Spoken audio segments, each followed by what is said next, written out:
Control F. Oke, Oh. eh, baik, untuk memulai sesi wawancara kali ini, saya persilakan Mbak Rahmi untuk memperkenalkan dirinya terlebih dahulu. Baik, terima kasih Ibu. Di sini saya izin memperkenalkan diri terlebih dahulu.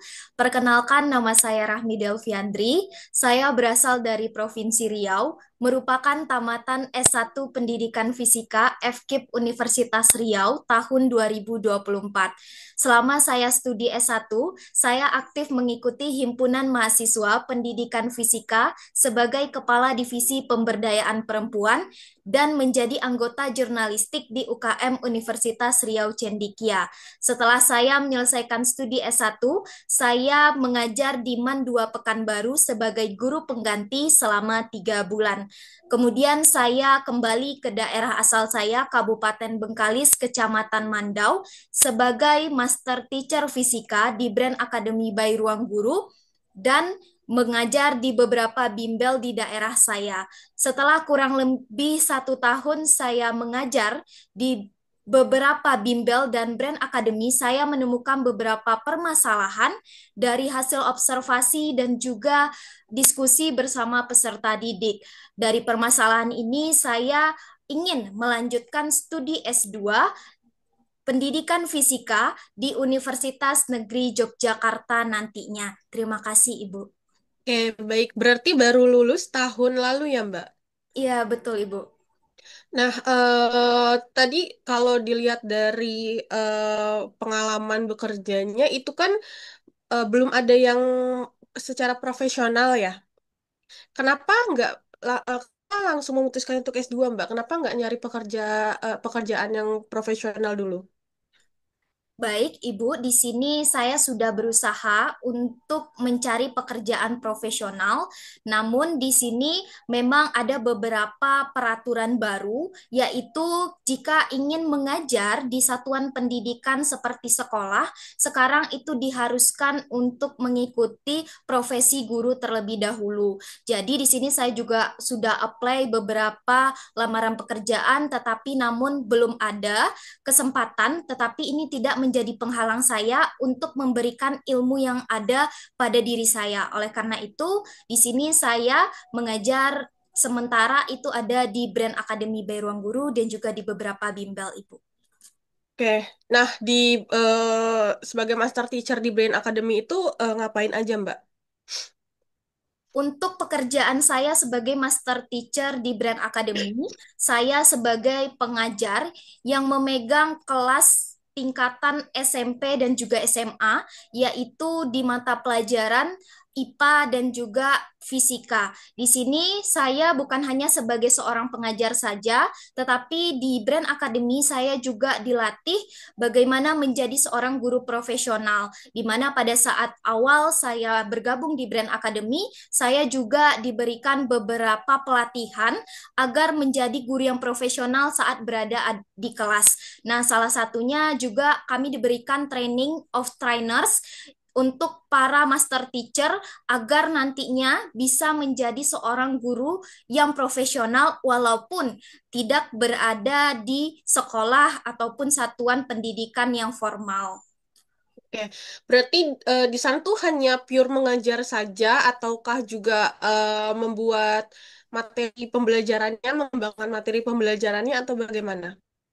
Untuk di Brand Academy by Ruang Guru, memang untuk bahan ajar itu sudah disediakan dari Brand Academy by Ruang Guru. Tetapi tugas dari master teacher di sini bukan hanya mengajar, tetapi kami juga dituntut ataupun diajak untuk membuat pembelajaran yang berbeda atau yang disebut dengan learning distinctive, yang dimana pembelajaran di les ini bukan hanya untuk mengerjakan tugas siswa ataupun pelajaran, tetapi juga seperti menerapkan beberapa pengetahuan seperti misalkan materi mengenai suhu dan kalor. Nah, di sini nanti akan diajarkan siswa bagaimana perubahan wujud zat ataupun mengadakan seperti eksperimen kecil agar peserta didik itu tertarik dengan pembelajaran tersebut. Nah, itu kegiatan pembelajarannya itu live teaching ataukah bagaimana? Untuk pembelajarannya itu live teaching, Ibu. Live teaching berarti memang sudah pernah berhadapan langsung dengan para peserta didik. Ya, betul Ibu. Untuk saat Biasanya ini, satu kelas itu berapa orang, Mbak? untuk satu kelasnya itu mencapai 20 siswa, Ibu. 20 siswa. Itu kegiatan pembelajarannya diadakan melalui? Untuk pembelajaran di Brand Academy by Ruang Guru ini, saya menjadi master teacher di Brand Academy Center, yang dimana itu offline Ibu di Jalan Hang Tuah di Duri, Ibu. Oh, berarti yang diajar itu fisika untuk SMA dan IPA untuk SMP ya? Iya, Ibu, tetapi untuk jenjang SMP, untuk saat ini Rahmi mendapatkan amanah itu memegang fisika saja, Bu. Oke. Nah, terus kan rencananya nanti mau lanjut S2 ke pendidikan fisika lagi ya? Iya, Nah, betul, Ibu. kenapa ngambil pendidikan fisika lagi, Mbak? Kan S1-nya udah fisika, kenapa nggak nyoba pembelajaran lain? Baik, Ibu, di sini ada pun alasan mengapa saya melanjutkan studi S2 mengambil pendidikan fisika, dikarenakan saya melihat dan juga urgensi dengan beberapa berita, yaitu bahwa pembelajaran fisika mulai kurang diminati oleh para peserta didik. Dari sini saya melihat bahwa sepertinya ada beberapa permasalahan yang membuat siswa tidak menyukai pembelajaran ini, bukan dikarenakan pembelajarannya sebenarnya sulit, tetapi bagaimana cara mengaplikasikan sebuah media dalam suatu pembelajaran agar lebih menarik oleh peserta didik. Selain itu, pembelajaran fisika juga dapat diterapkan dalam kehidupan sehari-hari agar lebih rileks ataupun lebih masuk ke dalam siswa. Oleh karena itu, di sini saya ingin melanjutkan studi lanjutan dari S1, yaitu mengenai juga sama, yaitu pendidikan fisika, agar nantinya saya juga mendapatkan ilmu bagaimana sebenarnya pembuatan terutama media pembelajaran yang baik agar pembelajaran fisika ini tidak nantinya tidak tetap disukai oleh peserta didik. Oke, berarti nanti rencana tesisnya itu tentang pengembangan media pembelajaran fisika. Iya, Ibu. Nah, itu bisa dielaborasi lebih lanjut nggak? Kenapa memilih hal tersebut untuk menjadi penelitian? Terus nanti penelitiannya dilakukan menggunakan metode apa? Bagaimana pengumpulan datanya, analisis datanya itu bagaimana? Boleh dielaborasi lebih lanjut? Baik, Ibu, di sini saya memang memfokuskan kepada media pembelajaran fisika, terutama media pembelajaran berbasis teknologi. Ini berdasarkan riset saya selama kurang lebih 1 tahun saya bekerja di Brand Academy dan juga sudah pernah mengajar sebagai guru pengganti di Mandua Pekanbaru dan juga menjadi guru bimbel. Saya melihat bahwa ada permasalahan yang sebenarnya ini bisa diatasi, yaitu adalah belum mengoptimalkannya penggunaan media pembelajaran teknologi dalam pembelajaran. Terutama pada saat saya pernah mengikuti asistensi mengajar di sekolah, saya melihat siswa SMK pada saat itu mereka sudah menggunakan laptop, tetapi pada saat saya observasi banyak guru yang belum memanfaatkan laptop tersebut sebagai media untuk pembelajaran. Oleh karena itu, di sini saya ingin mengembangkan suatu media berbasis teknologi. Rencana riset yang akan saya lakukan yaitu berjudul pengembangan e-book berbasis etnofisika pada makanan lamang tapai untuk meningkatkan keterampilan proses dan pemahaman konsep siswa kelas 11 SMA. Nantinya saya akan menggunakan metode pengembangan research and development dengan menggunakan model pengembangan board and goal, yaitu dengan 8 tahapan nantinya, Ibu. Oke, boleh dijelaskan nggak 8 tahapannya itu apa aja? 8 tahapan dalam model pengembangan board and goal, yaitu yang pertama, kita akan mengumpulkan informasi. Setelah kita kumpulkan informasi, kita akan melakukan suatu perencanaan, dan setelah perencanaan, kita akan uji coba skala terbatas, kemudian kita akan revisi produk, lalu uji coba skala luas, kemudian kita revisi produk, dan akhirnya nantinya kita akan diseminasi serta akan implementasi nantinya, Ibu. Oke, nah kalau misalkan nanti penelitiannya ingin membahas tentang pengembangan media, pengembangan e-book ya, Iya, Ibu. Nah, itu kenapa nggak ngambil pendidikan teknologi pendidikan aja, Mbak? Kan itu berfokus sama eh, apa pembelajaran digital. Kenapa harus ke pendidikan fisika?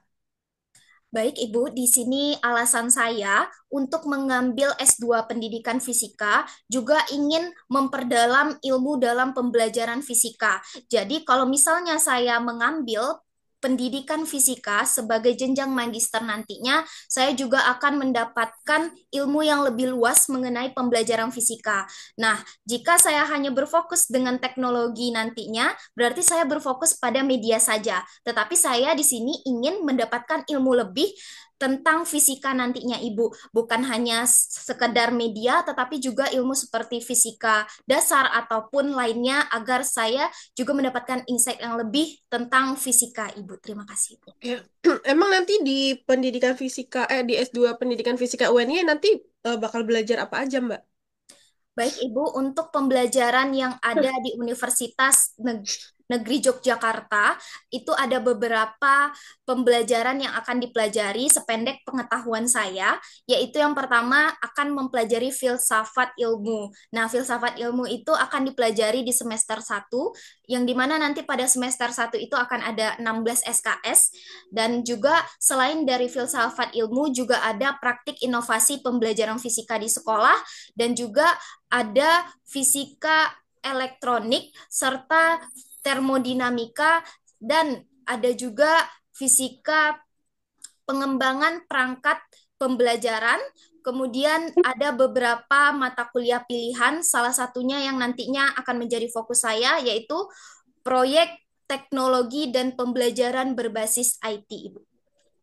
Oke. Nah, di esai Mbak Rahmi itu kan Mbak Rahmi mention ya masalah lab micro teaching ya. Iya, Ibu. Nah, nanti ketika kuliah nanti apa sih rencana Mbak Rahmi dalam menggunakan fasilitas tersebut? Baik, Ibu, di sini dengan adanya beberapa fasilitas, yaitu ada lab yang berada di lantai 3 sayap barat. Nah, di sini saya ingin memanfaatkan lab ini untuk pengembangan media nantinya, yang nantinya juga akan saya diskusikan bersama calon dosen pembimbing saya. Dan Alhamdulillah, Ibu, di sini saya juga sudah mendapatkan dosen pembimbing, yaitu Bapak Dr. Pujianto MPD, selaku dosen media dan sumber belajar fisika, dan juga nantinya beliau juga akan menjadi dosen praktik inovasi pembelajaran fisika di sekolah. Saya berharap nanti lab ini bisa menjadi wadah saya untuk mengembangkan media serta berdiskusi dengan para mahasiswa magister nantinya untuk mengembangkan suatu media pembelajaran yang nantinya bisa digunakan di jenjang sekolah nantinya. Oke, tadi kan Mbak Rahmi tuh udah nyebutin rencana penelitian sama mata kuliah yang akan diambil ya. Tapi boleh nggak lebih dijelaskan lagi kepada kami nanti tentang rencana studi ketika berkuliah itu seperti apa? Rencana studi yang akan saya lakukan yaitu di mana nantinya saya akan berfokus pada 3 mata kuliah, Ibu, yaitu yang pertama ada praktik inovasi pembelajaran fisika di sekolah, yang kedua ada proyek teknologi dan pembelajaran berbasis IT serta pengembangan perangkat pembelajaran. Di sini nantinya saya ingin mengembangkan suatu media, yaitu salah satunya adalah e-book. Dengan beberapa mata kuliah ini nantinya akan mendorong riset yang akan saya lakukan nantinya, dan saya berharap nantinya dengan pembelajaran tersebut rencana studi saya akan berjalan dengan baik dan juga dengan beberapa pembelajaran nantinya. Oke, berarti hanya kuliah saja ya, Mbak? Nantinya saya tidak hanya berkuliah, tapi juga mempunyai rencana untuk mengikuti beberapa organisasi yang akan menunjang saya. Selain dari berorganisasi, saya juga ingin mempublish beberapa jurnal nantinya pada saat saya berada di jenjang magister nantinya. Rencananya saya ingin bergabung jikalau nantinya saya menjadi salah satu dari bagian dari LPDP, saya ingin masuk ke dalam organisasi yang ada untuk membantu awardi-awardi LPDP, mau itu Mata Garuda ataupun Dapati Five ataupun beberapa hal yang bisa menunjang saya nantinya untuk mendapatkan beberapa teman ataupun juga beberapa relasi nantinya. Oke, Mbak berniat untuk gabung ke kelurahan kampus nggak, Mbak? Insya Allah iya, Bu. Tahu nggak siapa lurahnya saat ini? Untuk saat ini saya belum mengetahui Bu mengenai lurah dari Universitas Negeri Yogyakarta. Mungkin nantinya saya akan mencari tahu lebih dalam nantinya Ibu. Oke.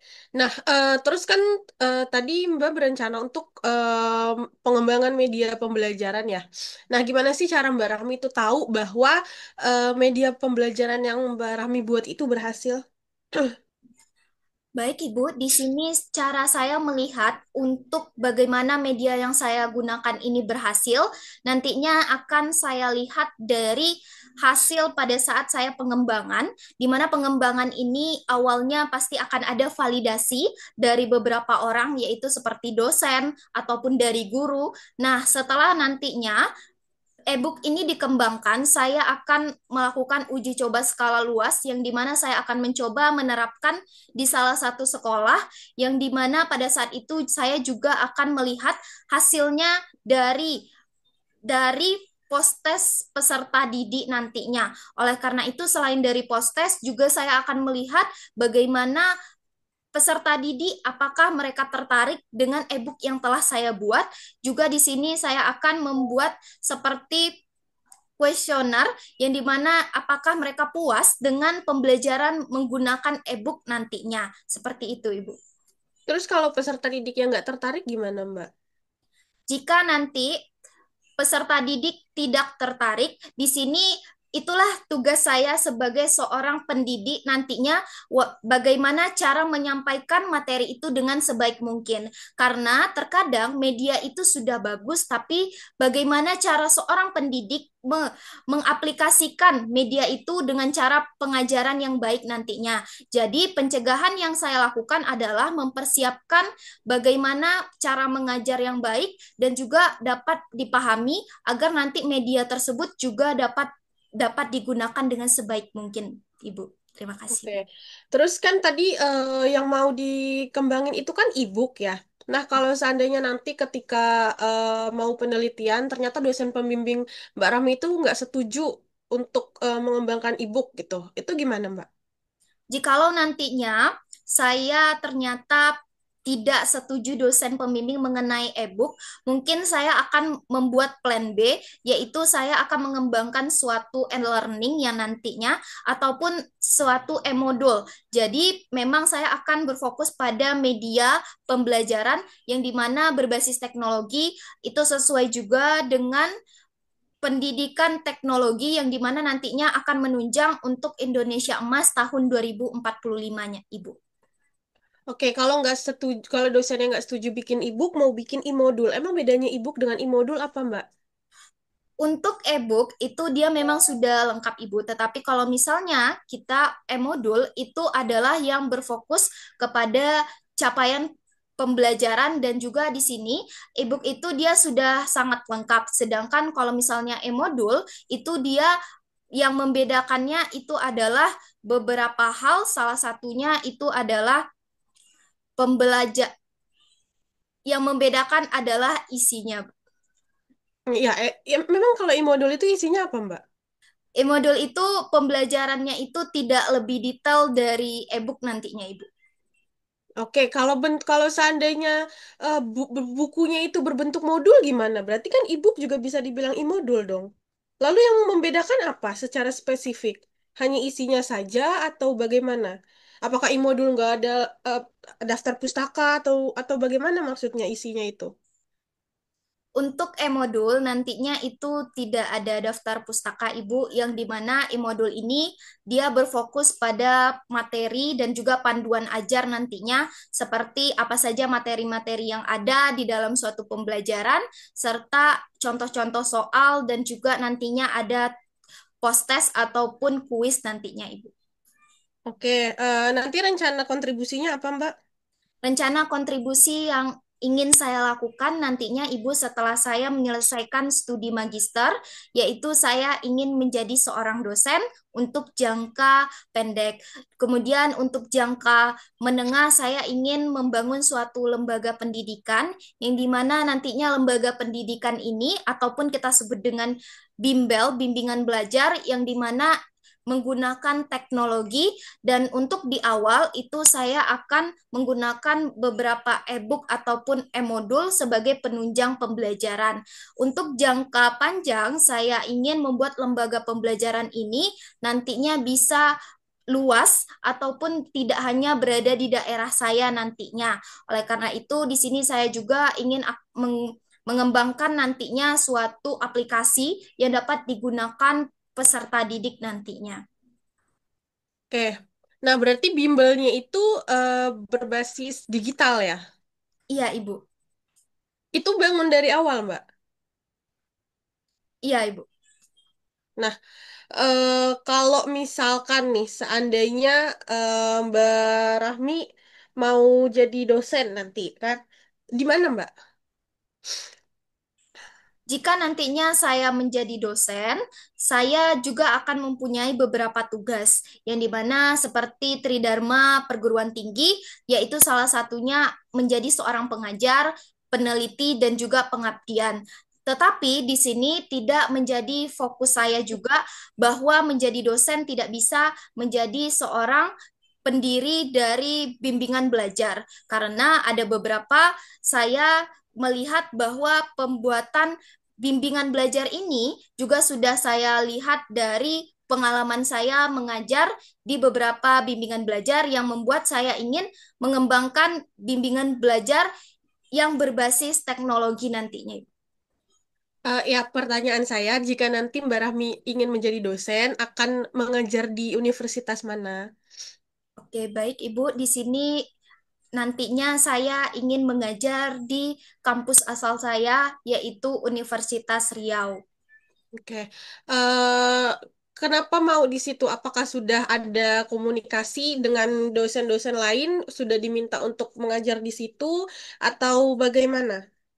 Untuk diminta menjadi seorang dosen, memang saya belum ada di Universitas Riau, tetapi memang dosen saya menyarankan saya untuk melanjutkan studi magister, di mana saya juga sudah melihat di tahun lalu itu bahwa ada penerimaan dosen yaitu satu. Nah, oleh karena itu di sini saya lihat pada saat itu adalah laman dari CPNS, tetapi tidak memungkinkan bahwa hanya jalur CPNS yang bisa memasuki di Universitas Riau nantinya. Mungkin nantinya di sini saya juga akan berdiskusi kepada beberapa dosen yang ada di Universitas Riau, yaitu dosen-dosen saya pada saat studi S1 mengenai penerimaan dosen di Universitas Riau nantinya. Oke, terus tadi kalau misalkan salah satu rencana kontribusinya juga kan ingin membangun bimbingan belajar berbasis digital ya. Nah, kenapa nggak menggunakan platform yang sudah ada aja, Mbak, kayak Ruang Guru atau Genius gitu? Kenapa harus bikin sendiri? Alasan saya di sini ingin mengembangkan suatu lembaga pendidikan. Memang di beberapa lembaga itu sudah ada yang menggunakan teknologi. Salah satunya mungkin di tempat saya bekerja, yaitu Ruang Guru. Tetapi di sini saya ingin nantinya membuat lembaga yang dimana juga di sini akan tidak mempersulit peserta didik. Maksudnya di sini adalah dari segi harga, dikarenakan saya juga tahu bagaimana harga yang ada di ruang guru. Jadi di sini saya akan mengurangi ataupun di sini mempermudah siswa-siswa yang ingin belajar dan juga tertarik nantinya dalam pembelajaran. Karena di sini saya melihat beberapa bimbel yang juga saya pernah masuki, di sini masih berfokus dalam tugas siswa. Oleh karena itu, di sini saya ingin pembelajaran di les ataupun di bimbingan belajar bukan hanya sekedar membantu tugas siswa, tetapi juga memberi pembelajaran lanjutan dari sekolah nantinya, yang dimana juga mempunyai harga yang terjangkau dan mudah untuk dilakukan oleh peserta didik nantinya. Oke, memang lembaga bimbel lain itu nggak memberikan pembelajaran lanjutan di luar sekolah gitu ya? Untuk yang saya lihat pada saat ini, Ibu, terutama di daerah saya, pembelajaran lanjutan itu tetap dilakukan, tetapi di dalam satu kelas itu terkadang terdapat beberapa siswa yang tidak sama sekolahnya. Terkadang ada yang mempunyai PR, yang misalkan siswa itu mempunyai PR, tiga siswa yang mempunyai PR, terkadang jadinya guru tersebut harus berfokus untuk membantu dan juga mengarahkan siswa dalam pembuatan PR yang membuat pembelajaran lanjutan itu jadi kurang kondusif, Ibu. Jadi di sini saya ingin bahwa nantinya dengan berbantuan teknologi, misalkan di sini nanti ada latihan ataupun misalkan di sini ada kuis, siswa tersebut bisa melakukannya menggunakan HP nantinya, Ibu. Oke, berarti tapi nanti bimbingan belajarnya itu dalam bentuk luring. Iya, Ibu. Lalu berbasis digitalnya itu untuk apa? Di bagian mananya? Untuk berbasis digitalnya, untuk di tahap awal saya ingin bahwa setiap pembelajaran nantinya itu akan menggunakan media sebagai menggunakan media pada saat evaluasi, Ibu, seperti post-test ataupun latihan. Jadi di sini juga mengurangi waktu, terkadang guru menulis, siswa malah sibuk dengan hal-hal lainnya. Jadi di sini saya mau pada saat misalkan pembelajaran lanjutan dari sekolah itu nanti ada latihan, gurunya sudah ada nih siap latihan di aplikasinya ataupun nanti di beberapa website nantinya yang sehingga siswa tinggal menjawab dan membuat nantinya pembelajaran itu lebih asik dan juga mudah nantinya, Ibu.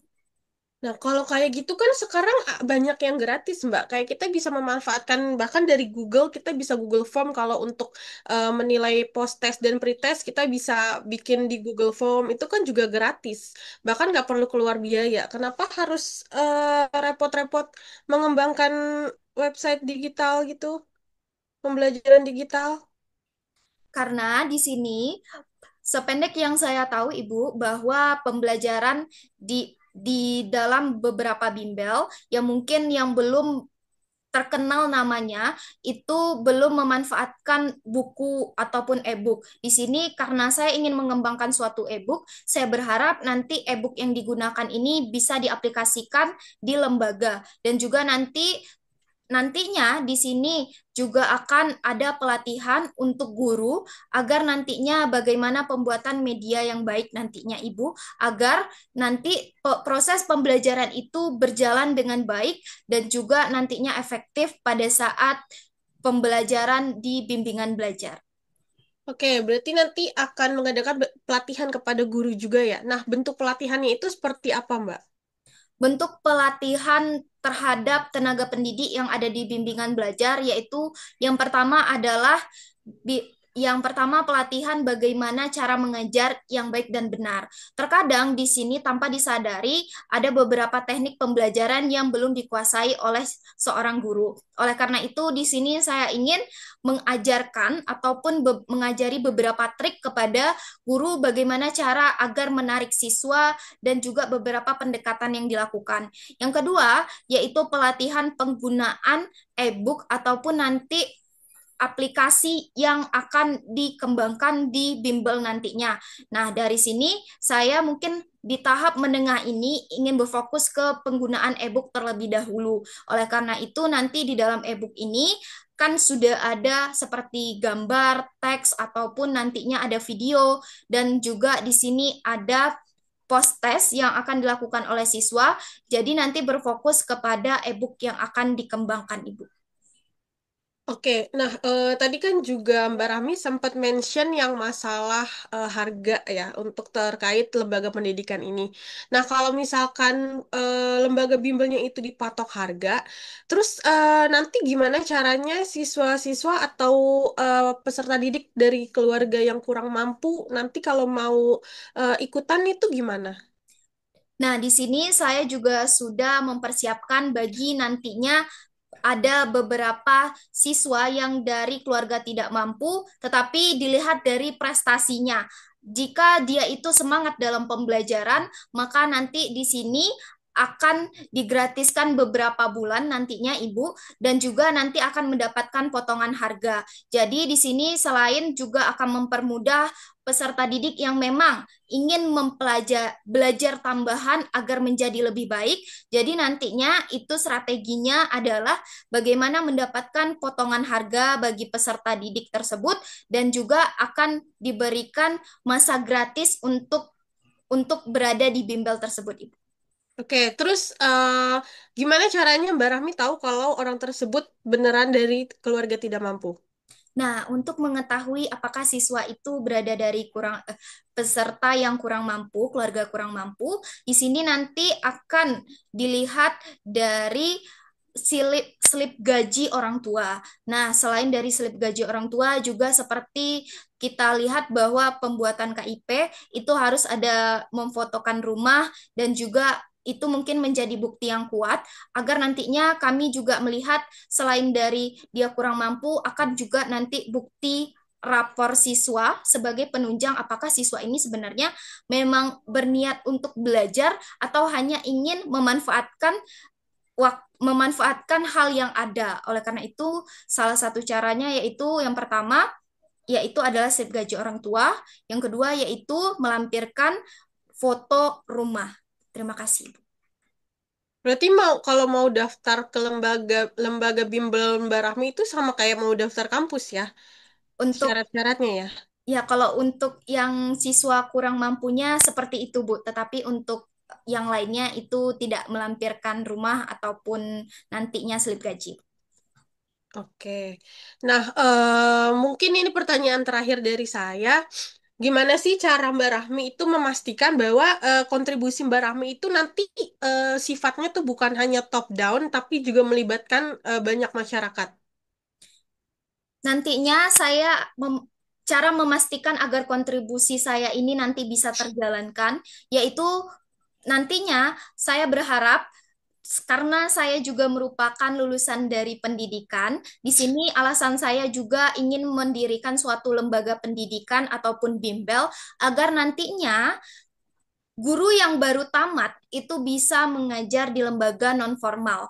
Nah, di sini selain dia belajar di lembaga non formal, guru-guru akan diberikan beberapa pelatihan bagaimana cara mengajar, menggunakan media agar lebih profesional nantinya.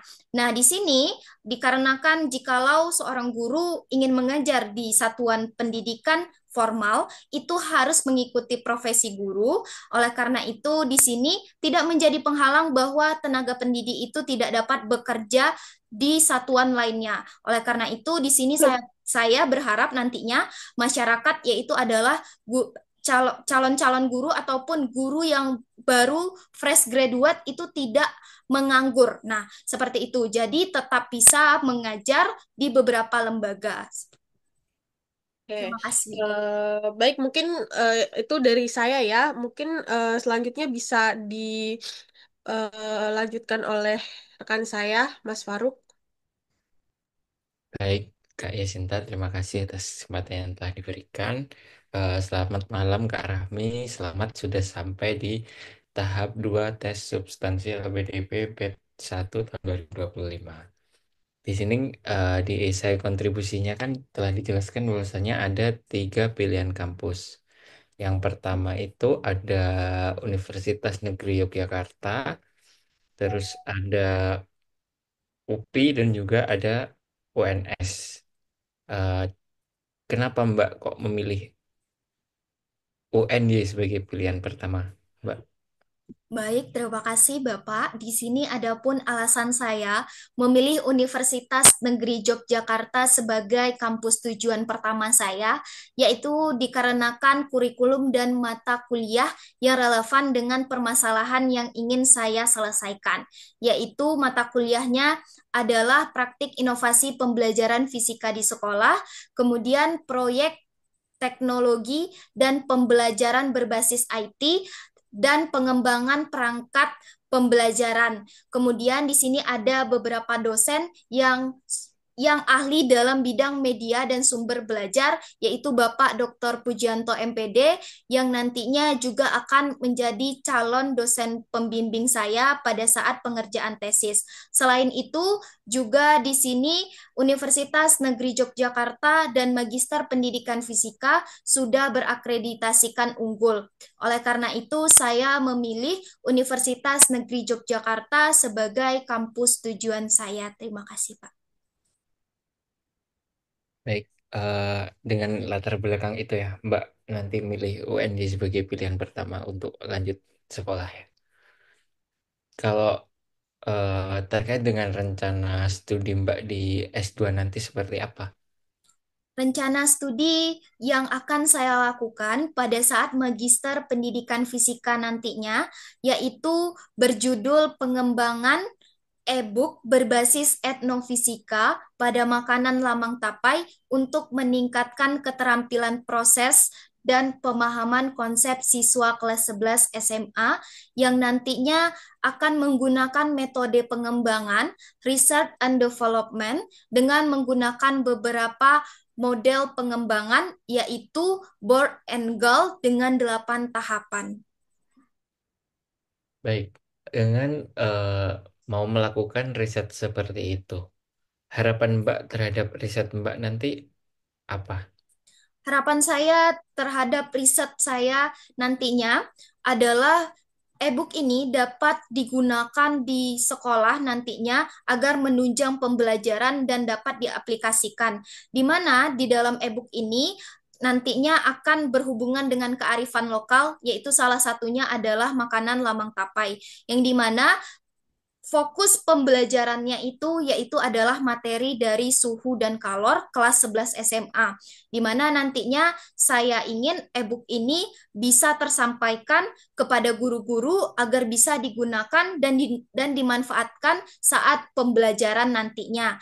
Di sini saya ingin nantinya bergabung dalam musyawarah guru mata pelajaran ataupun MGMP Fisika agar nantinya guru-guru fisika dapat menerapkan e-book yang telah saya kembangkan nantinya, Pak. Terima kasih, Pak. Oh, dengan ikut MGMP itu diharapkan e-book yang nantinya Mbak Rahmi dibuat ini bisa dikembangkan di sekolah-sekolah ya. Diterapkan di sekolah-sekolah, Berarti Pak. ya, berarti ini mau diterapkan di mana Mbak? Di Riau atau di Yogyakarta? Rencananya saya ingin mengembangkannya di Riau, Pak. Oh, di Riau.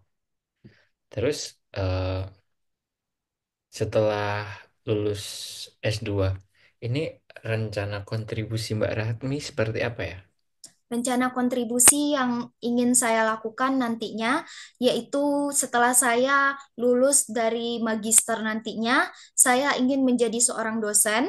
Kemudian setelah saya menjadi seorang dosen yang dimana juga melakukan pengajaran serta penelitian dan pengabdian, di sini saya ingin juga mengembangkan suatu lembaga pendidikan ataupun bimbingan belajar yang berbasis teknologi, yang dimana di sini saya ingin bahwa bimbingan belajar juga bisa kita manfaatkan dengan teknologi yang ada. Kemudian untuk jangka panjang, saya ingin nantinya lembaga yang ingin saya buat ini nantinya dapat disebarluaskan ataupun mempunyai cabang nantinya. Terima kasih, Pak. Oh, dengan rencana akhirnya ingin membuat bimbel ya di masa yang akan datang. Iya, Pak. Jadi kalau buat bimbel ya, yakinkan kepada kami kalau sekedar buat bimbel, buat modul itu pun bisa dipelajari tanpa kita sekolah lagi. Itu kenapa kok harus Mbak Rahmi bersekolah lagi untuk buat seperti itu?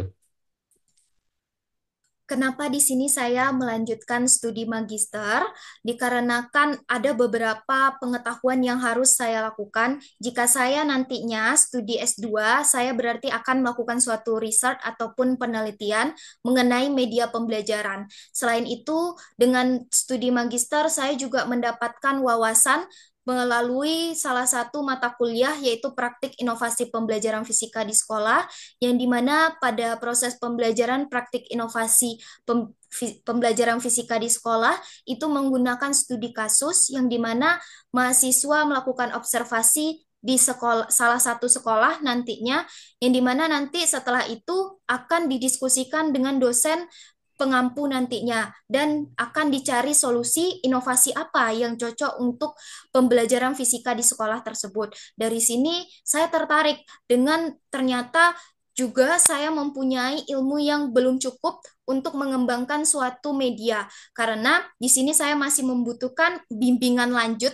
yaitu melalui studi magister nantinya, agar dapat mengembangkan suatu media apa yang cocok kiranya untuk pembelajaran fisika. Terima kasih, Pak. Terkait dengan pengembangan sebuah teknologi inovasi, kan kita tahu bahwasannya eh, dengan berlatar belakang pengajar, Mbak Rami sendiri mengajar anak SMP dan SMA, kita tahu bahwasannya anak-anak di usia tersebut itu eh, buka buku jarang, buka e-book pun juga malas, ya kan? Dan kondisi seperti itu, bagaimana Mbak Rahmi bisa memastikan bahwa inovasi yang telah dikembangkan itu tidak hanya bersifat menarik secara visual, tetapi juga nantinya efektif dalam meningkatkan pemahaman konsep dan keterampilan dari siswa-siswa tersebut, Mbak. Untuk cara memastikan, ya seperti yang kita tahu bahwa untuk jenjang SMP dan SMA itu memang untuk literasi itu memang dalam keadaan yang minim. Oleh karena itu, di sini saya juga ingin mengajak peserta didik bahwa dengan membaca kita dapat memperluas ilmu yang ada. Nantinya di sini saya akan berencana untuk membuat desain yang menarik agar nantinya dalam pembelajaran penggunaan e-book ini dapat digunakan dengan sebaik mungkin dan dapat efektif nantinya. Di sini juga ditunjang dari cara pengajaran nantinya, di mana nantinya juga akan ada sesi tanya jawab yang dilakukan di kelas, yang dimana nanti akan dilihat mana siswa yang benar-benar sungguh-sungguh sudah membaca e-book dan mana siswa yang belum. Oleh karena itu, di sini nantinya akan dibuat seperti berpacu-pacu dalam belajar, nantinya juga akan mendapatkan reward bagi siswa yang memang bisa menjawab dan juga sesuai dengan pembelajaran. Jadi bukan hanya sekadar media ini, tetapi bagaimana cara mengajar yang baik pada saat di kelas agar siswa itu tertarik dengan e-book, yaitu salah satunya nantinya memberikan reward kepada siswa yang nantinya bisa memahami konsep yang sesuai dengan buku yang sudah dikembangkan ataupun e-book yang sudah dikembangkan. Terima kasih. Baik. Terkait dengan tadi udah disinggung bahwasannya Indonesia akan mengalami tahun Indonesia Emas di tahun 2045. Yang salah satu topik utamanya yaitu terkait dengan penguasaan iptek dan ilmu pengetahuan dan teknologi ya. Bagaimana Mbak Rahmi ini eh, menjamin dengan riset kecil yang dilakukan semasa S2 ini dapat dikaitkan dengan agenda skala nasional tersebut, Mbak? Baik, kontribusi yang saya lakukan memang kontribusi yang dilihat kecil, tetapi saya ingin kontribusi kecil ini dapat berdampak nantinya dengan penggunaan media ini di kalangan pendidikan nantinya. Oleh karena itu, di sini saya ingin nantinya pembelajaran fisika di sekolah sudah bisa menggunakan media pembelajaran yang berbasis teknologi agar peserta didik juga di sini minatnya terhadap fisika itu meningkat, dikarenakan banyak peserta didik yang berpikir bahwa fisika itu hanyalah mengenai rumus, tetapi kita bisa lihat bahwa nantinya di e-book ini kita akan memberikan konsep-konsep serta akan mengaplikasikannya dengan salah satu yang saya ambil yaitu adalah makanan lapang tapai. Dari prosesnya, dari sini siswa akan berpikir ternyata dalam kehidupan sehari-hari itu konsep fisika sangat melekat dalam kehidupan sehari-hari kita. Oleh karena itu, di sini kontribusi saya menggunakan teknologi yang ada agar nantinya juga akan menjadi semangat bagi para pendidik ternyata dengan penggunaan penggunaan teknologi ini dapat meningkatkan minat peserta didik dalam pembelajaran, terutama pembelajaran fisika. Baik. Terkait dengan rencana Mbak Rahmi bahwasanya ingin mengembangkan sebuah e-book ini untuk salah satu problem solving yang ada di daerah terpencil. Bagaimana Mbak Rahmi ini dapat menjamin keberlangsungan dan eh, inklusivitas dari program yang Mbak akan buat ini di daerah terpencil itu, Mbak?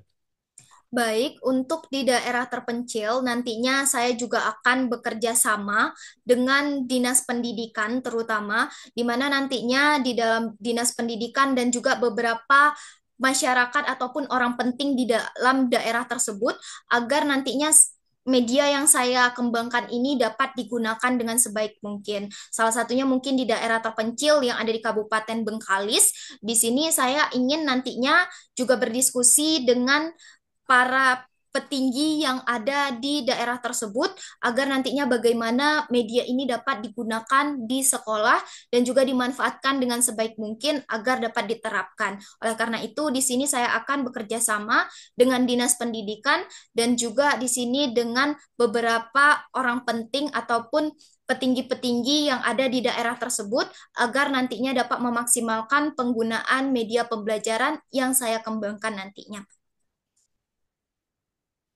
Baik. Terkait dengan di esai kontribusi dari Mbak Rahmi yang ditulis di poin kekurangan atau kelemahan. Ini kan ada tiga yang disebutkan. Saya takut salah, saya cenderung mendahulukan orang lain, dan saya suka menyenangkan orang lain.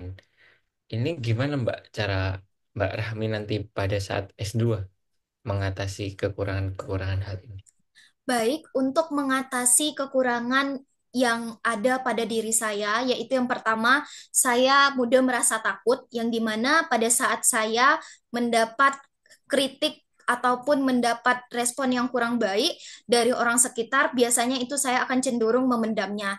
Tetapi di sini saya sudah belajar sejak saya semester 2 ini, saya sudah mulai terbuka dan juga saya tidak takut karena saya berpikir itu akan juga membuat kerugian di saya. Jadi di sini cara saya nanti pada saat S2, saya akan belajar untuk transparasi serta di sini jikalau nanti ada tugas saya di mana di poin kedua saya menjelaskan bahwa saya itu cenderung mendahului orang lain. Maksudnya di sini pada saat saya mempunyai tugas yang banyak, tetapi terkadang saya sulit untuk mengatakan tidak, ataupun saya adalah orang yang seganan. Jadi di sini saya akan belajar bahwa saya mempunyai prioritas yang dimana saya harus selesaikan prioritas ini.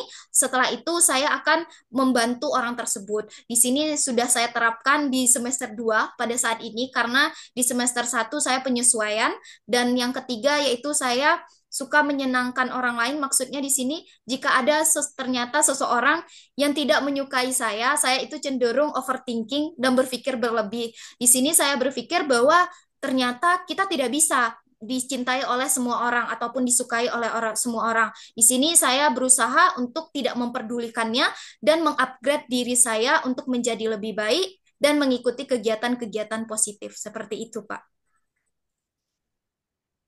Baik. Eh, Terkait dengan UNY ya. Apakah Mbak Rahmi tahu cara mendapatkan LOA seperti apa? Untuk mendapatkan LOA di Universitas Negeri Yogyakarta, nantinya itu yang pertama kita mendaftar kampus terlebih dahulu. Setelah mendaftarkan kampus, nanti akan ada tes.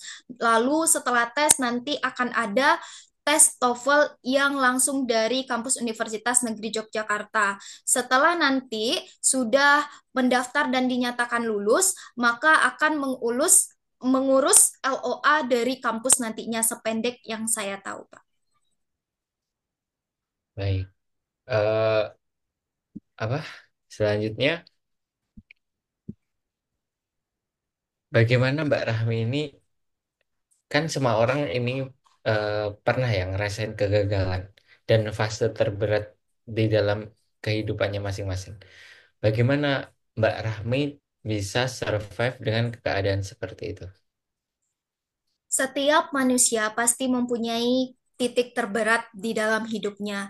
Dan di sini cara saya survive dari pengalaman yang kurang baik itu adalah di sini saya mengingat bahwa di sini kita tidak bisa terus-terusan larut dalam kesedihan ataupun kekecewaan. Di sini cara survive saya adalah saya ingin mengupgrade diri serta membuat pencapaian-pencapaian yang ingin saya buat. Oleh karena itu di sini saya dengan kegigihan dan juga di sini rasa keinginan tahu dan juga di sini saya belajar dengan sebaik mungkin agar saya bisa keluar dari suatu masalah yang saya hadapi. Dari situ dengan kegigihan, rasa percaya diri dan juga tekad saya terhadap pencapaian yang ingin saya capai, maka saya akan bisa keluar dari suatu titik terendah saya.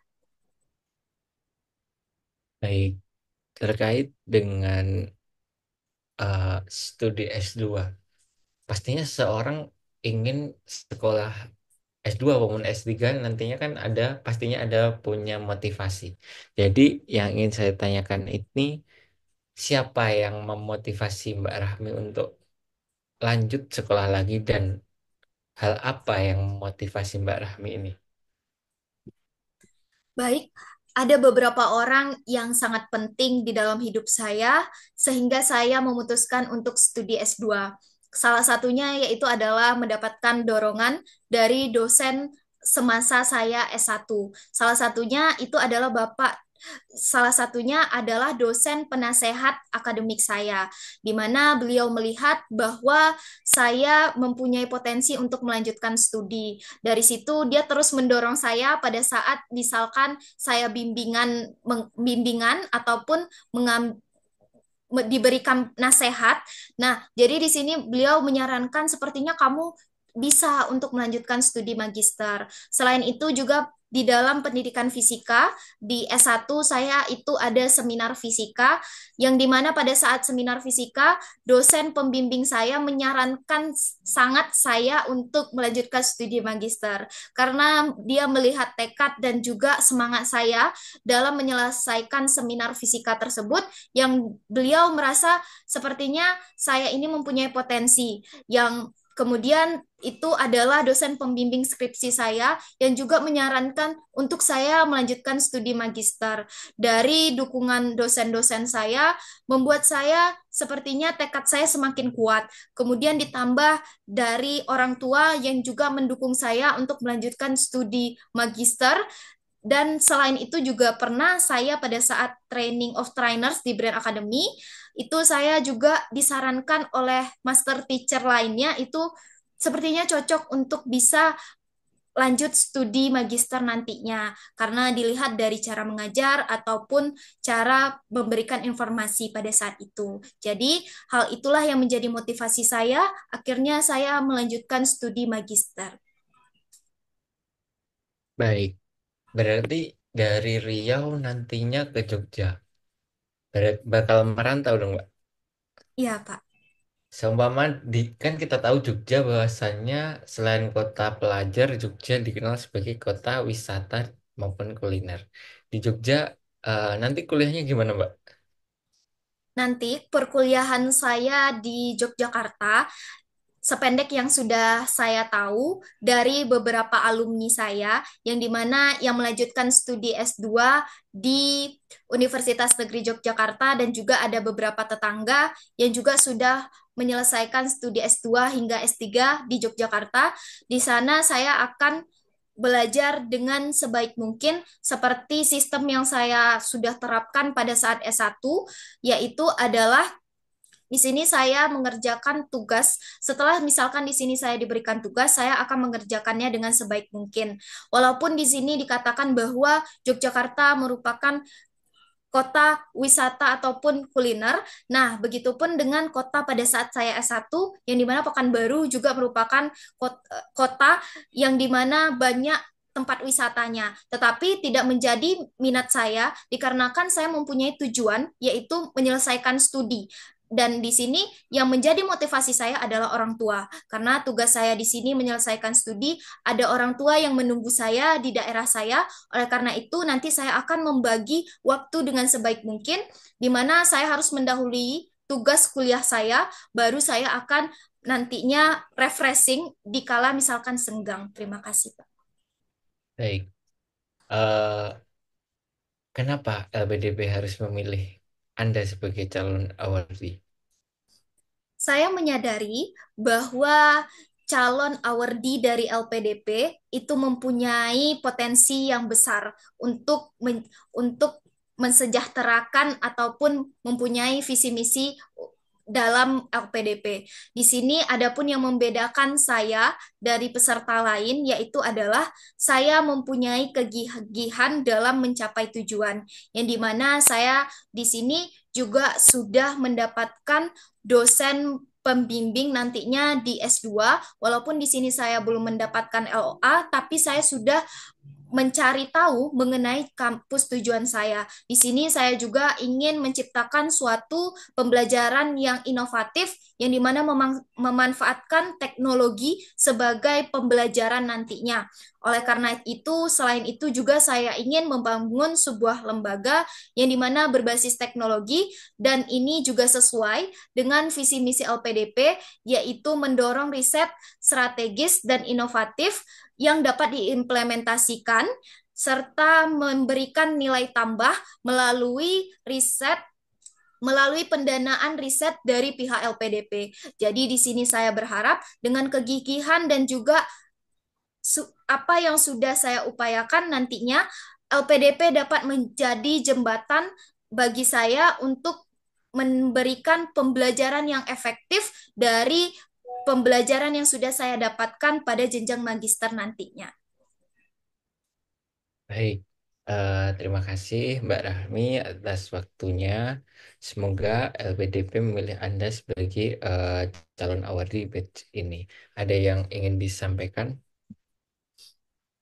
Saya menyadari bahwa kontribusi yang saya berikan tidak cukup besar untuk Indonesia, tetapi saya yakin bahwa rencana studi yang ingin saya berikan ini nantinya akan bisa berdampak bagi pendidikan di masa depan nanti. Dikarenakan pembelajaran masa kini sudah menggunakan teknologi, oleh karena itu dengan e-book ini saya berharap nantinya menjadi langkah kecil saya untuk memberikan masukan ataupun memberikan bantuan kepada para pendidik serta peserta didik agar nantinya juga mencintai pembelajaran fisika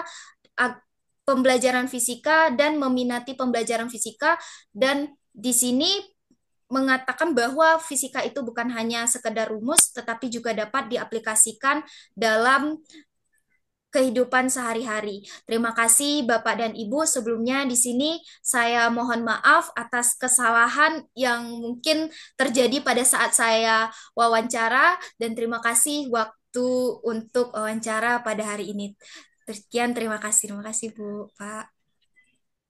Terima kasih Kak.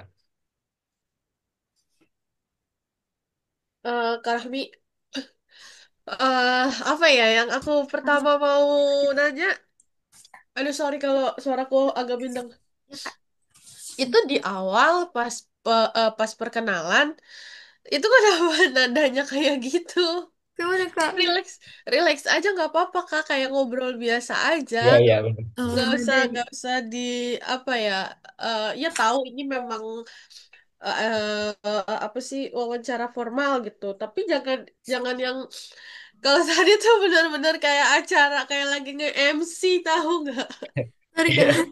Kayak siapa Kak kemarin itu Kak? Adri Iya, juga? iya. Ya kemarin Kak Apa Atika sih? nih kayaknya kalau nggak salah. Ya, Kak Itu Atika. juga awal-awal sebelum Kayak Kak Faruk masuk tuh nge-MC. malah lebih lebih ini lagi Kak. Nadanya tuh benar-benar lebih kayak kayak MC. protokol upacara tahu nggak? Sorry. Takut aku tadi mau ketawa di awal.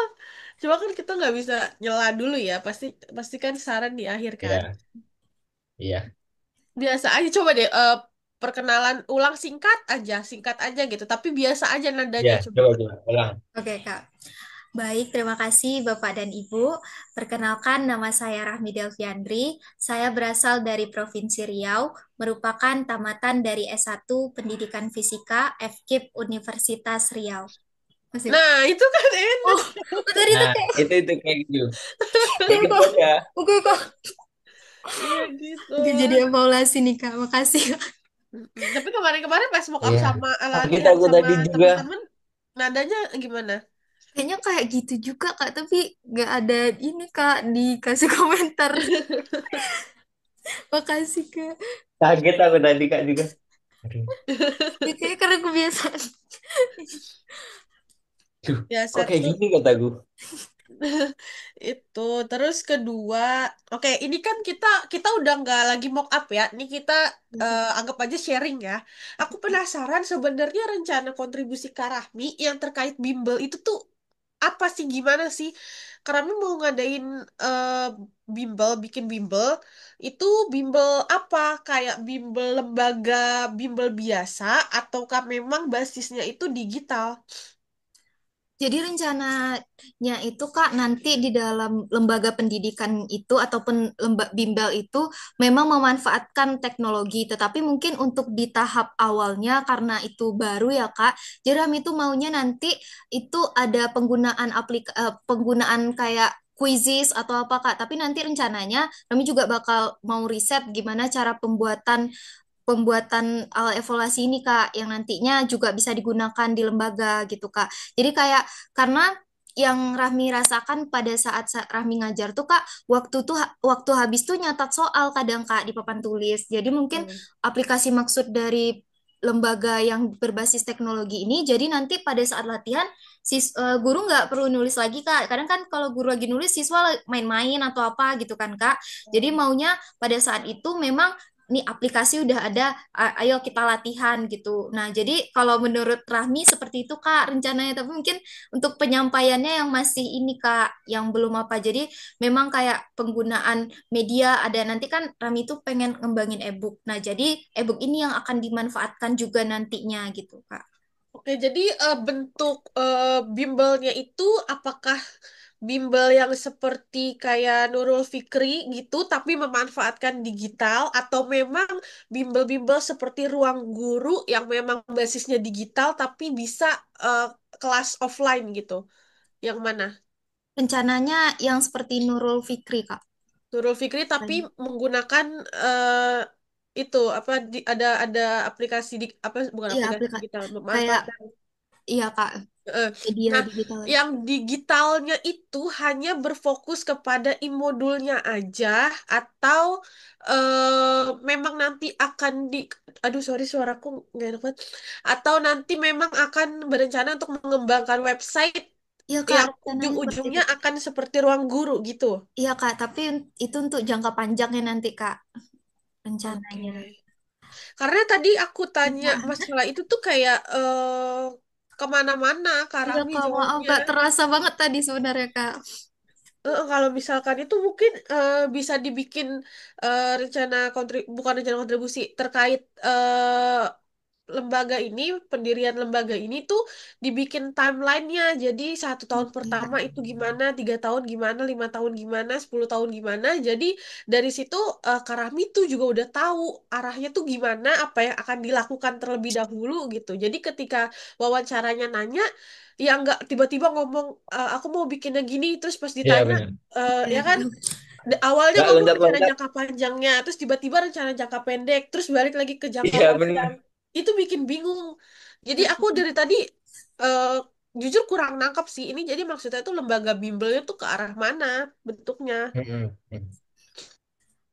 Aku Oke, tadi terima juga kasih. pas ditanya Kak Cinta nggak nangkap sih. Makanya aku tanya tanya ulang kan. Ini tuh mau kemana sih kataku? Ternyata lompat-lompat ngomongnya Iya ke Kak. Iya, sini ke heeh. sini ke sini. Ternyata lompat-lompat, bukan bukan bukan yang nggak jelas gitu, tapi jelas, tapi ternyata Iya. pas penyampaiannya itu lokap-lokap tuh. Mm-mm. Terus Pas apa lagi ya? ngomongnya itu Eh, lupa dong. mm, yang tadi waktu aku nanya bedanya e-book sama e-modul. Iya Kak itu Jujur Kak Rami tahu bener. nggak? Karena Kemarin tuh kalau kalau yang aku tangkep dari pertanyaan aku, sebenarnya Kak Rami nggak tahu, tapi aku apresiasi banget Kak Rami udah mau mencoba jawab gitu. Tapi kalau Apa? misalkan tadi tuh Kak Rami tuh kena pancingan aku tuh waktu aku bilang apakah nggak ada daftar pustakanya? Iya, Imo dulu nggak ada daftar pustakanya. Jangan kayak gitu oh Kak, jangan jangan apa yang pewawancara bilang itu kamu iyain gitu enggak. Jadi kalau memang itu sampaikan aja apa yang Kak Rahmi tahu gitu. Cuma kalau misalkan kayak ada tadi pertanyaan kayak tadi, ya pokoknya intinya jangan sampai mengiyakan, oh, ya jangan sampai asal mengiyakan aja sih gitu. Karena tadi itu aku mancing doang. Di modul mah bisa aja ada daftar pustakanya, tapi mancing doang dan iya diiyakan. Itu ya Kak, sayang banget sih sebelumnya kalau kemarin misalkan. tuh udah belajar Kak tentang perbedaan e-book sama e-modul, tapi mungkin karena nggak diulang-ulang jadinya lupa Kak. Jadi kayak tadi pas ditanya ngeblank tiba-tiba Kak. Iya nggak apa-apa, itu bagus udah berusaha menjelaskan gitu. Cuma itu aja sih paling kan nanti pertanyaan jebakan itu kan nggak cuma kayak gitu doang gitu. Hmm, Itu kan hal-hal yang udah jelas, ya, udah jelas gitu. Tapi kan ada pertanyaan yang mungkin kita nggak sadar itu jebakan, terus kita iya iya aja gitu dan akhirnya malah bisa berakibat fatal nanti. Tuh, terus apa lagi ya tadi ya? Dari Kak Faruk apa lagi? Itu pahamin bedanya rencana studi sama rencana penelitian ya, Kak. Ah, oh iya gitu, iya benar-benar. Aku tadi di awal Kalau udah nanya rencana, rencana studi. iya, Terus pas tak tanyain Kak Rami rencana jawabnya studi apa? kok jawabnya rencana penelitian ya. Terus Kak Faruk nanya rencana studi lagi, jawabnya itu lagi. Padahal di awal Rencana, juga kan aku udah mm, udah aku giniin kan Kak, habis Kakak jelasin aku nanya nggak ikut iya organisasi benar, atau benar. apa gitu ya tadi ya kalau nggak salah ya. ya Iya ya Kak. benar. Itu kan sebenarnya clue kalau rencana studi tuh nggak cuma belajar doang, tapi selama kuliah tuh kita Oh, mau ngapain aja. Mm. Gitu. Tambahin Kak Faruk. Kalau ya kalau rencana studi Kak Rami harus tahu ya nanti Kak, SK-nya ada kebalik-balik berapa ya. di UNY selama perkuliahan di semester satu ada berapa, semester 2 semester 3 kalau bisa tahu mata kuliahnya lebih bagus. Terus tambahin tadi Kak Yasinta yang terkait ikut organisasi baik itu kelurahan, Mata Garuda maupun organisasi non eh, kampus kayak ini dapat Tify. Ini kan juga bisa nanti ditambahin kayak gitu. Oke. Kalau rencana penelitian ya tentang penelitian Kakak. Oh begitu ya. Ya, bedain ya Kak. Nanti yang salah lagi kalau ditanya. Iya, karena memang agak bingung Kak waktu itu kayak rencana studi ini gimana ya gitu. Jadi jadinya kayak kebalik-balik terus Kak sama rencana penelitian. Oh. Tapi sekarang udah tahu kan Udah Kak, rencana. jadi tahu kesalahan fatal ya Kak. Iya, nanti kaget interviewernya ditanya kayak gitu. Terus apa ya? Di tesis tadi, terkait dengan itu tesisnya itu kalau bisa nanti tambahin itu mata kuliah yang menunjang tesisnya itu Kak dalam penyampaiannya. Oh Dan gitu. itu mata kuliah yang ada di UNY. Di UNY-nya kan UNY sebagai top priority ya. Ya nggak sih? Sama ini sih sebenarnya aku tadi masih agak kurang puas kenapa Kak waktu aku tanya kenapa Kak Rahmi tetap pilih pendidikan fisika gitu padahal jelas-jelas Oh, rencana iya. penelitian dan rencana kontribusinya itu lebih ke eh, digitalisasi pendidikan gitu. Mungkin Itu itu harus punya alasan yang kuat sih Kak. Pasti itu bener. ditanyain. Kalau kalau cuman jawabannya sepele-sepele dikejar terus. Kenapa urgensinya? Soalnya agak bertolak belakang nggak sih? Tabrakan nih. Hmm, eh, Nanti dibantahnya juga sama kayak Kak Yasinta. Kenapa nggak teknologi pendidikan? Nah, itu. Kalau yang lintas-lintas beratnya kayak gitu Kak. Ditabrak terus pokoknya. Kecuali kalau misalkan nanti fokus tesisnya, risetnya, atau kontribusinya itu benar-benar pure hal yang berkaitan dengan fisika gitu. Ini kan enggak. Ini kan benar-benar dari judul tesisnya aja pengembangan e-book aja udah udah TP banget, Kak. Sebenarnya, Hmm. iya memang materi yang dibahas materi fisika. Fisika. Cuma kan ya dengan pengembangan e-book itu kan berarti kita mengembangkan ininya apa? Medianya ya, Kak. Itu Itu sih PR-nya. Kamu, Kak ya, Rami, wawancara kapan? Hari Selasa, Kak, jam 11. Ya, 3 hari cukuplah lagi ya. sehari nyari urgensi. Iya, Kak. Tanya ChatGPT ya, bikinkan urgensi.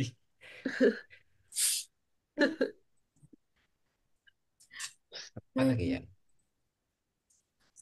Kak, mau Itu. tanya, Kak, kalau misalnya kita saat wawancara, itu kan nanti ada masukan-masukan gitu kan dari panelisnya. Itu kita boleh nyatat atau memang kita mendengarkan aja, Kak?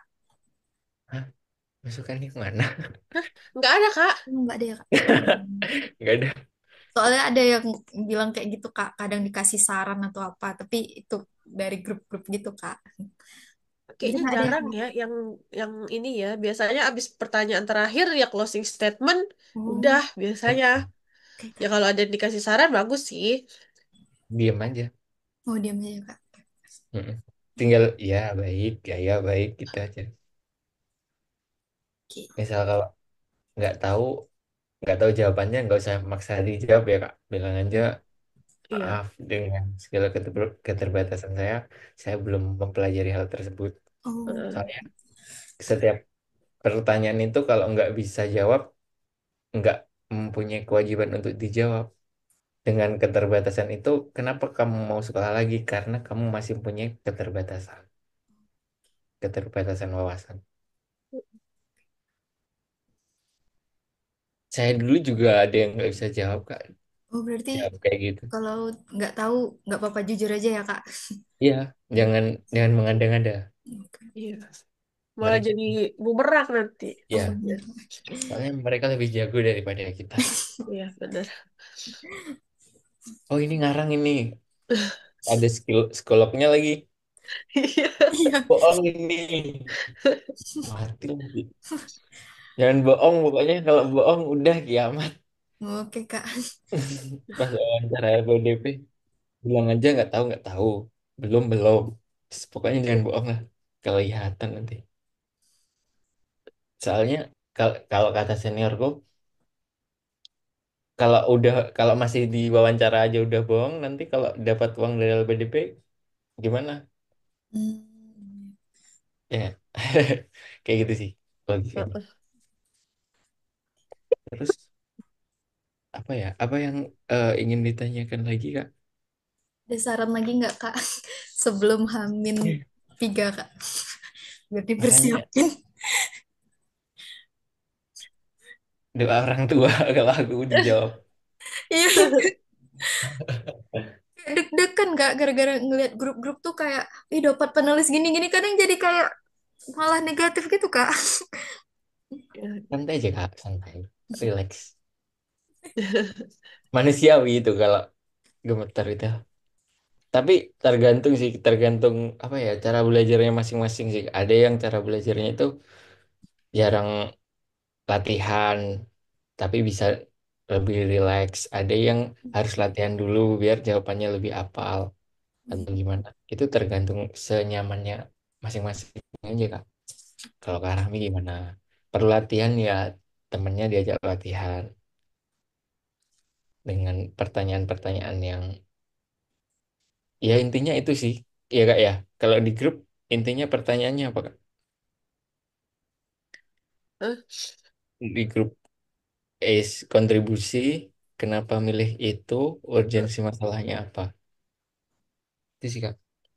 Cuma kalau kalau dari apa ya baca tadi esai di kelebihan kekurangan terus dari cara Kak Rahmi ngerespon sama barusan cerita makin dibaca. Kalau saranku sih udah Kak kamu nggak sampai nanti wawancara nggak usah buka-buka grup itu lagi deh. Ya, Buka grup ya. wawancara LPDP deh. Jadi fokus fokus ke tadi cari urgensi tadi kenapa harus pendidikan fisika bukan TP. Terus selebihnya udah relax aja santai, jangan mikirin yang lain-lain lagi. Pokoknya Karena itu ya, yang PR cuma satu itu ya yang besar. ya PR-nya itu sih. Kalau tadi ya rencana kontribusi, eh, kalau udah dibikin timeline, aku yakin pasti ini sih Ya, lebih Ya, wawancara terstruktur ya Kak. paham sih. Cuma Ya, itu paham. aja sih paling tadi urgensi kenapa harus pendidikan fisika nggak TP gitu. Ya. Kak. Jangan jangan buka grup-grup itu Kak. Iya Malah Kak. nggak jelas sih. Panik Udah, sendiri, over pokoknya thinking intinya sendiri. iya intinya pertanyaannya yaitu yang udah ditanyain sama kita kayaknya. Oke, Bismillah. Urgensi, rencana kontribusinya tadi di timeline. Kalau udah di timeline udah bagus ya Kak ya tadi. Bener. Ya, oke. Guys, apa ya? Apalagi Kak Faruk. Ada lagi nggak Kak? Bentar, apa ya? Oh iya. Itu ya Kak, kalau wawancara itu pastikan jaringannya Oh iya. bagus. Ntar Jangan. Kak Rami rencana wawancara di tempat ini dengan jaringan ini. Iya Kak, rencananya iya Kak. Makanya kemarin pas mock up yang lain itu sempat di kamar sebelah kan Kak, duduk posisinya. Itu ternyata kakinya kram Kak, jadi gerak-gerak gitu Kak kemarin. Makanya sekarang Oh. pakai kursi nyoba di sini, makanya pas mock up gitu. Kira-kira jaringannya ini nggak Kak? Ngandet nggak Kak waktu mock up? Di aku so far lancar sih. Alhamdulillah. Iya, nggak ada. Semoga, semoga nggak mati lampu Kak. Nah Loh, itu. Soalnya kemarin TBS mati lampu Kak, tiba-tiba. Memang loh, suka mati lampu atau? Kayak tiba-tiba gitu Kak, dapat info dari misalnya PLN, pemadaman sekian. Pas pulang lagi tes Kak, kayak gitu ha. Semoga enggak lah Hmm. Kak gitu. Emang nggak At least sering harus Kak, bukan, tapi ya at kayak, least bukan bukan tempat yang memang sering mati lampu iya gitu Kak, kan. alhamdulillah enggak. apa? Kalau mati jam berapa Kak Selasa? Jam 11 Kak, jam 11. Berarti jam Pasti. 9 udah harus standby ya kan Kak? Iya. Asal jangan sore kalau kataku. Iya. Oh, Jam kalau 10 sore jam kayak mana Kak? 11 tuh lagi masa jam-jam emas karena Oke, bismillah. wawancaranya masih fresh. Heeh. Kalau sore, misal ada ya temanku ke sore itu mungkin dia kurang persiapan. 15 menit doang di-cut. Dah selesai. Serius, dia nangis langsung kan, cewek soalnya. Ya Allah, bismillah. Nggak apa-apa, santai ya. Ini aku juga, aku dulu juga grogi sih, tapi kalau udah lihat orang-orangnya, udah nggak kata. Bismillah. Tapi ini ya Kak, makasih ya Kak. Ada lagi Ya, nggak Mungkin Kak itu kira-kira? kali Kak nanti PR dari kita kan tadi yang urgensi. Mungkin Iya Kak. besok malam boleh coba di-share di grup udah dapet apa Oh, oke. hasil dari itunya. Ntar biar aku sama Kak Faruk bantu elaborasi lagi kira-kira gimana nih itu kali ya. Oke Kak. Karena kan hari Selasa Selasa ya. Jadi sebaiknya sih memang besok udah ada gitu supaya Senin iya, udah bisa relax aja, udah bisa istirahat, iya. Oke Kak. nggak mikirin itu. Nanti berarti Kalau bisa, dikirim di grup aja ya Kak? Ya di grup aja ya. nggak. Kalau Senin kalau bisa udah nggak belajar ya Kak ya, udah Ah Iya, ya. udah santai. udah jangan jangan mikirin apa-apa lagi sih. Oke Kak. Bismillah. Ngopi-ngopi ya, jalan-jalan. Kayak gitu sih biasa. Kalau kalau udah nggak ada lagi kita tutup aja ya. Kak Oke Faruk tutup. Kak. Ya Kak. Ayo Kak Faruk Kak, silakan. sebelumnya terima kasih Kak Yasinta dan Kak Faruk udah memberikan waktunya, apalagi Kak Yasinta lagi kurang enak badan. Semoga Kakak cepat sembuh. Ya Amin. Kak, makasih sebelumnya udah arahannya Kak Faruk, Kak Yasinta. Lebih dan kurang lebih Baik, mohon maaf ya Kak untuk walk up baik. interview malam hari ini. Assalamualaikum warahmatullahi wabarakatuh. Waalaikumsalam. Waalaikumsalam Aku warahmatullahi izin live ya. wabarakatuh. Ya Kak. Oke.